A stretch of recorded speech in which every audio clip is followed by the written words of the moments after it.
Hi everyone, and welcome to the 12th episode of our online free tarot course series brought to you by 1millionnights.com. In today's episode, we are going to take a look at the symbolism, philosophy, and possible interpretations of the Justice Tarot card bearing the numerological symbolism of 11.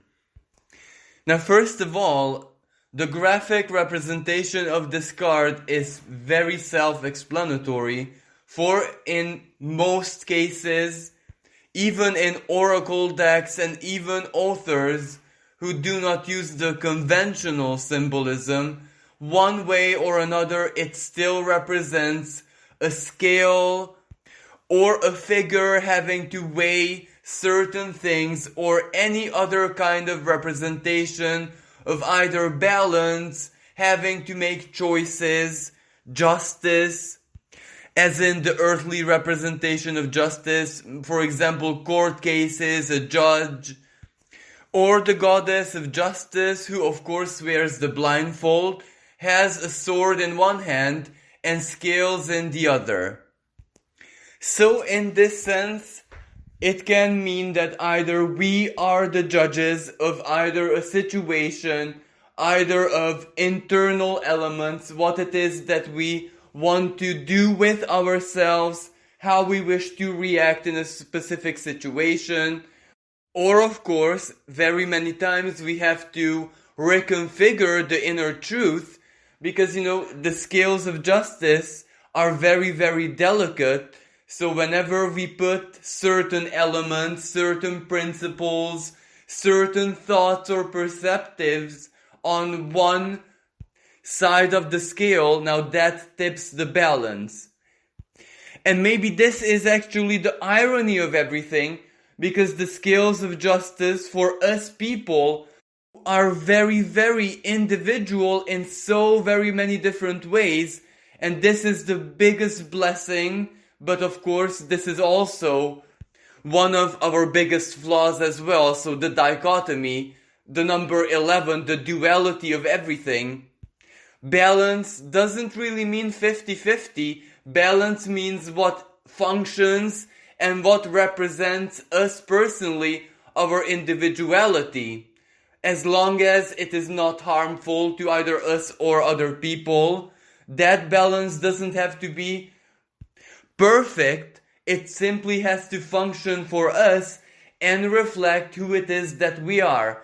Now, other times the balance is not internal. Many times it is our relations with other people. Are we fair? Are we correct?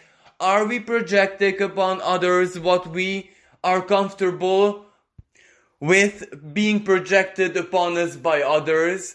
So the Justice card has so very many different ways of expression, so naturally it will depend on the situation, it will depend on the nature of the question, and the principles, and how justice, fairness, equality, equilibrium is perceived by both the reader, as in you guys, or the person who you're reading for, or simply the question.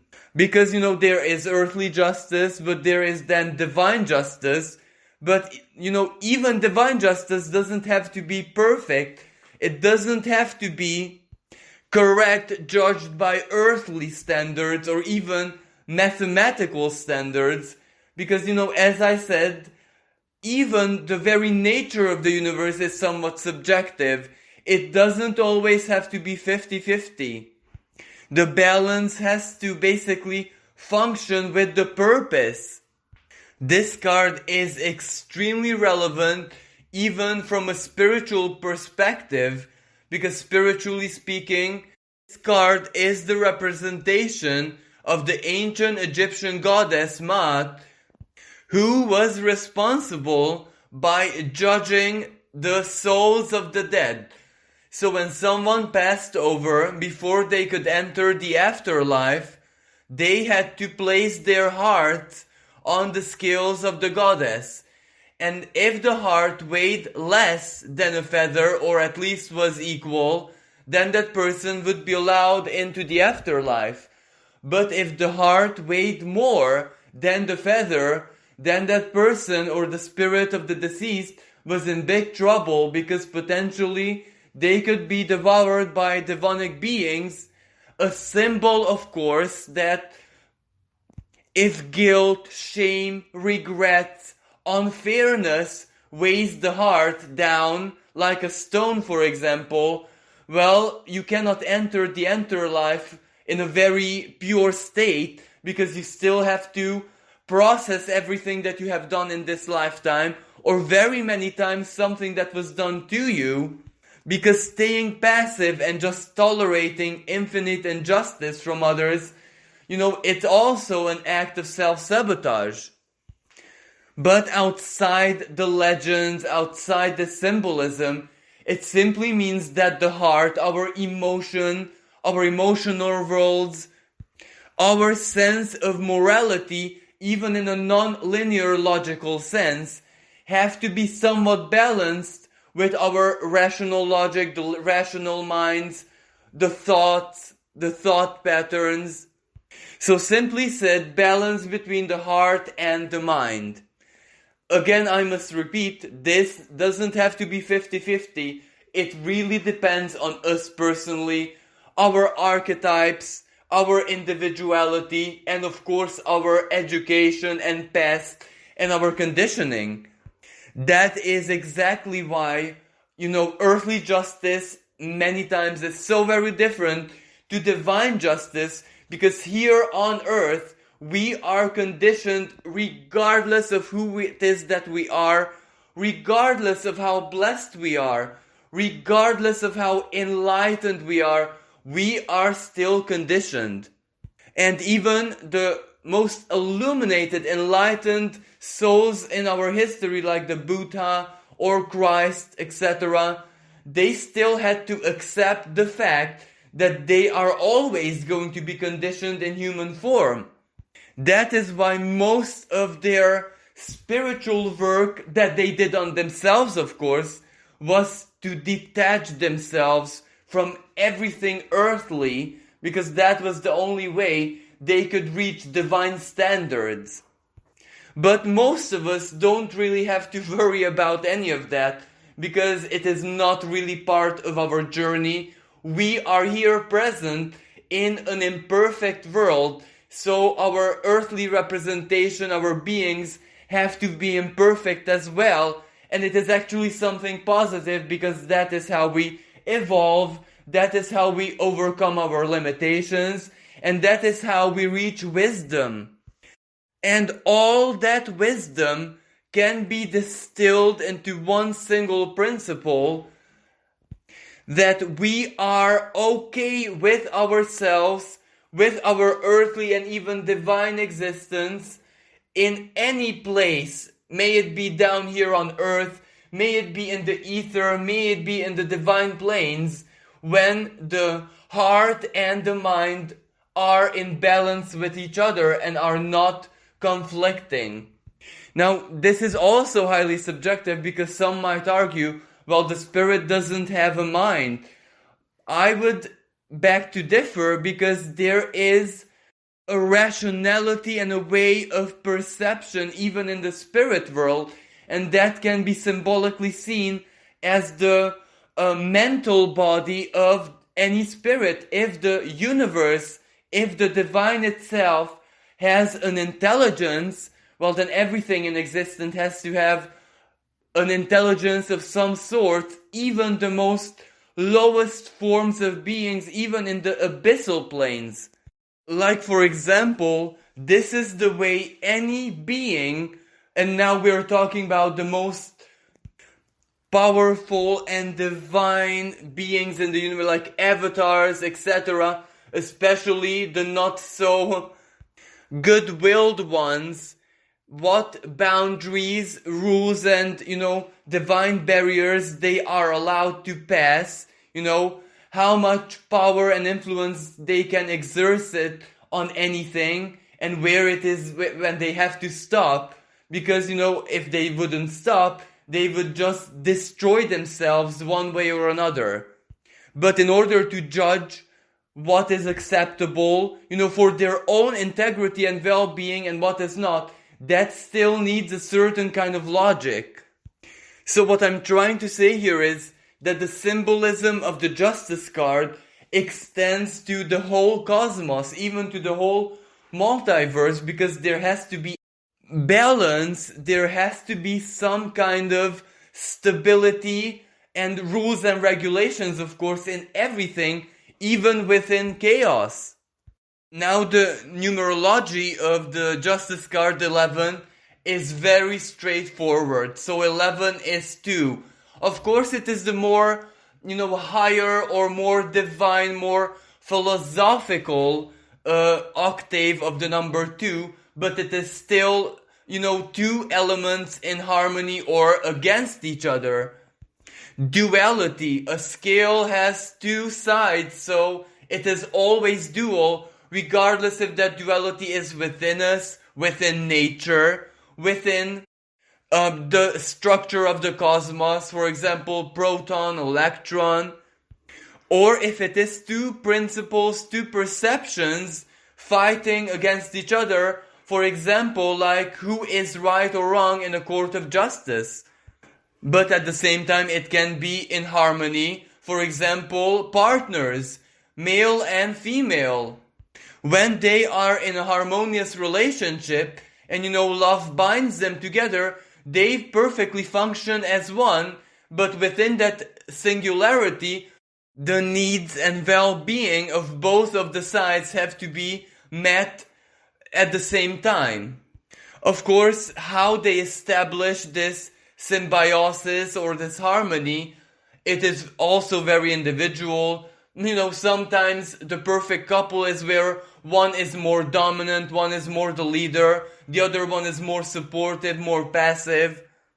Other couples tend to be in perfect equality, where they just mirror each other, while other couples are in a state of permanent chaos, but this is how they function and this is how they stay together. So what works for each and every individual case.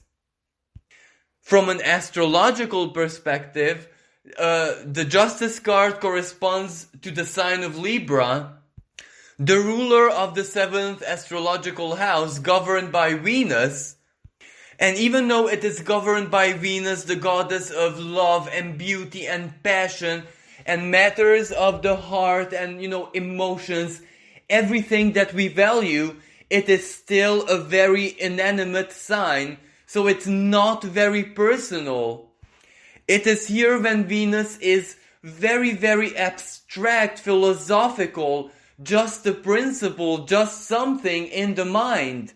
So let's get back to tarot. Now, if the lovers, if you remember, are the representation of partnership, couples, love, the sign of Gemini, this is where the sign of Libra can mean the same thing, just it can be perfectly platonic. It doesn't have to be expressed materially. That is why it can be a perfect example for a business partnership, for an association, for an alliance, where everything is just moral or intellectual or based on a common rule. And whereas in the Lovers cards, the agreement is more moral, it is more emotional, so to speak. In the Justice card, the agreement is legally binding regardless of how we look at it. Even if we physically do not sign a contract, well, there is karma at play. If we give our word, our consent, if we agree to something, well, very many times that has ethereal karmic implications because we create a rule and that rule is going to enforce itself regardless if we believe in it, regardless if we have any power over it in a very earthly manner, as in a court of justice, it will still, one way or another, enact itself. So, the Justice card has also very karmic side to it, but it is rather minor. For example, that either that agreement or the dual energies will always, one way or another, balance themselves out. And these kind of karmic contracts or agreements or arrangements can be broken the same way they were created by, not consenting anymore, by speaking it out. Whereas a major karmic card, for example, like the Judgment, now that is something totally different because it may source from previous existence or the divine will or etc. Now that is where things get really complicated. Here at the Judgment card, it is more simple because the way we got into the contract, that is also the way we escape from it or break it. Now let's get to the possible meanings of the Justice card in a very practical sense. Well, first of all, the Justice card, when it just pops up, it can mean choices that you have to decide, you have to choose, you have to make up your mind, or you have to refine your perceptions or principles so that you reach a state of balance, where that state of balance is simply having an opinion. In reverse position, it means basically the same thing, just that maybe your truth or the decision, the choice, whatever you have to work with, so to speak, is exactly not 50-50, but something more radical, where one side of the scale weighs much more than the other. But that doesn't mean that it is negative, neither positive. It is maybe something that is required, or maybe it is something that results from the past actions or how your life was. Now let me give you a very practical example. Maybe at work you get a project or a task or something, and you might ask the cards how it is going to be playing out, and you get a lot of positive cards, like for example the Six of Wands or the Chariot, Triumph, Success, etc. And also the Justice reversed, and you might not understand how it's correlated. Well, then you go and do it, and you see the injustice playing out in front of your very eyes, where you triumph, you succeed, your work is of the highest possible standards and quality, and your manager gets all the credit because he or she is the leader of the team. So it was very successful, it was the most positive result you could have dreamed of, but for you personally it is injustice because you don't get the credit for it, or maybe you get the credit after the same situation plays out where another colleague is involved instead of you, and the manager can see the difference of standards and work ethics, and then immediately the Justice card becomes reversed because clear judgment is created. So whenever you get the Justice card, and it might not have anything to do with your question or the nature of your question, feel free to draw clarifiers to give you an idea of what it can possibly mean, because it is so multidimensional that it can mean so very many things, from balance to legal things, choices, decisions, inner state. So, and this doesn't just apply to the Justice card. This applies to every single card, where if it pops up and you might not see the correlation, feel free to put clarifiers and ask for additional details. Now in the following, I'm going to give a few examples of what nuances the Justice card can take combined with other cards. Now Justice with the, let's say, Five of Swords or the Seven of Swords or a lot of Swords cards means like official business. It can mean paperwork, it can mean like trials, justice, court cases, justice in a very earthly and practical manner. Or justice with the High Priest can represent a contract or a legally binding agreement for the long term.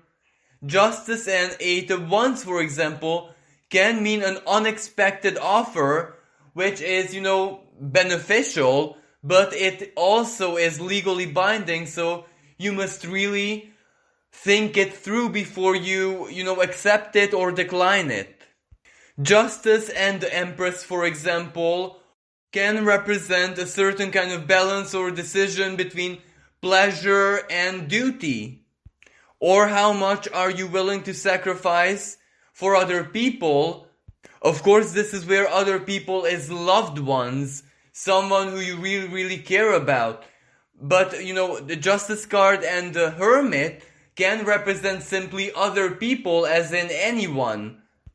Justice and the Three of Coins, a decision or simply a rearrangement at work or maybe a legal issue.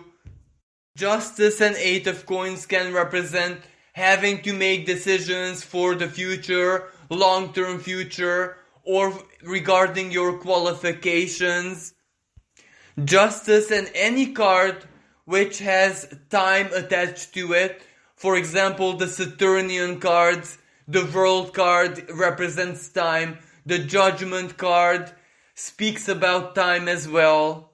The Aces are temporal cards as well because they're very, very quick, they're in an instant.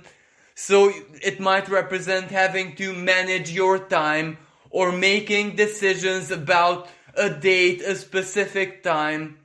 Or it can also mean divine timing, where the divine clock is ticking and something is stirring up for you karmically. Justice and the Cups cards, Two of Cups, romance for example, that is where maybe you're gonna be faced with a decision either to enter a romantic relationship or leave one. Justice and, for example, Eight of Cups, Seven of Cups, Six of Cups, having to reconfigure, rethink, reevaluate the past, a situation from the past. Justice and Nine of Cups or Ten of Cups, what happiness actually means to you personally. Are you happy, or is happiness just an illusion? Justice and the Devil card, Justice and Eight of Swords, Justice and Lovers reversed, for example. Is your judgment clouded or influenced by other people, or maybe a fake moral or principle, or High Priestess reversed, a misaligned belief or a wrong take on spirituality? Justice and Hangman reversed. Are you victimizing yourself? Are you rebelling against something, but your rebellion may not be justified? Justice and the World reversed, for example. Are you fighting an illusionary war where the opponent is the world and the ways of the world in general? Justice and Two of Wands. Well, this is a tight situation because it tells you it doesn't matter if you know your truth, if you are ready to make a decision or not, you will still have to make a decision very quickly. And maybe the best approach is there is no right or wrong. The answer is in your gut feeling. Justice and Two of Swords. Now this is one of the worst situations possible because it means regardless of how and what you do, you simply cannot decide because you're blinded by things which are outside of your sphere of influence. So you're not ready to make a decision regardless of what you do or don't do in this sense. Justice and High Priestess or High Priestess reversed. It doesn't matter how you try to rationalize something, for example, making a choice, a decision, your unconscious mind is going to choose in your place one way or another. Justice and the Moon card. You are trying to make a decision, but your fears are getting in your way, or it can represent, worries or any kind of heavy feelings symbolized by the moon. Or Justice and, for example, the Fool card or the Chariot card. Well, you don't really have to make a very logical and rational choice. Just go with the flow. Do what it feels best. Don't rationalize things too much. Justice and the Strength card. The truth lies within your heart, so go with your feelings. Go with what you feel deep inside the core of your heart. Or Justice and Four of Cups, for example. Well, if you are faced with a difficult decision, divine guidance can appear in your dreams, so pay attention to what you feel intuitively or something that might show up in your dreams. Justice and the Three of Cups. You're not alone in your decision. Friends or loved ones or inspiration can simply help you decide. Justice and the Emperor, for example. Well, this is also very clear because either someone else will make the decision for you, as in take this burden off your shoulder, or it can also mean that you have already made the decision deep inside of you. You just need to be honest with yourself and go with your feelings. But regardless of how and in which way, in which circumstance the Justice card pops up in any of your readings, there is one single thing that you must always take into consideration. Whatever you choose, or even if it's like a legal case, a legal battle, a clash of principles, opinions, be sure to do things in such a way that your heart will never ever be weighed down, even if that means surrendering, even if that means giving up on the legal fight, for example, and allowing an apparent injustice in your life, or giving up on your rights or whatever. This is where, every action and everything that we do in this life stays with us even after we leave this earthly plane. So whenever we have to make a very, very tough and important decision, we should stand from a place as if it would be the last day of our lives. Are we comfortable with it? Can we live with ourselves? Is it actually worth it emotionally? If it would be our last day on earth, how would we feel, about making this choice or this decision? Would our hearts be actually lighter than a feather? Or would our decision fill us with guilt, shame, and heavy feelings, which, stay with us forever until we purify it? Is our ego, is our conditioning, our programming, our education, our fears, our survival mentality clouding our judgment? Or are we actually blinded by love or excessive compassion, or let's say martyrdom? So there is always have to be a balance. There is always have to be a middle way. But what ultimately matters is for the heart to at least weigh the same as that feather. Because if it weighs more, then regardless of how we choose, we will still have to work for its purification. Because, our thoughts and everything in our minds are going to stay here, including our identity and who it is that we think we are.